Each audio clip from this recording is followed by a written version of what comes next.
আনোয়ার হোসেন, দেখেন ছেলেটা জন্ম থেকেই বাবা নাই মা নাই এবং প্রতিবন্ধী। তবে আল্লাহ তাআলা আপনাকে আমাকেও তেমন করে বানাইতে পারতেন। আল্লাহ পাকের শুকর যে আল্লাহ তাআলা আপনাকে আমাকে একজন সুস্থ মানুষ বানিয়েছে। ওর ওর কিন্তু মানে মুখস্থ থাকে না।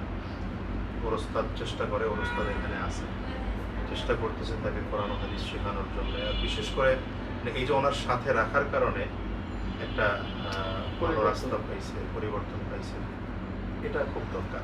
আর এই ছেলেরা মেয়েরা দেখা যায়, এই বাচ্চাগুলো দেখা যায় কি যে বাবা মায়েরা আদর পায় না, সমাজের আদর পায় না, সব দিক থেকে অবহেলিত থাকে, তখন ধীরে ধীরে এরা নষ্ট হয়ে যায়। তো আল্লাহ তাআলা আনোয়ারকে সুস্থ রাখুক, ভালো রাখুক। এবং আগের তুলনায় দেখলাম, আমি প্রথম দিকে আমাকে ওরা ভিডিও দেখাইছে, যা দেখলাম তার থেকে এখন দেখি যে মোটামুটি জবান অনেকটা খোলা। চেষ্টা করতে থাকেন ইনশাআল্লাহ, আল্লাহ তাআলা কবুল করুন।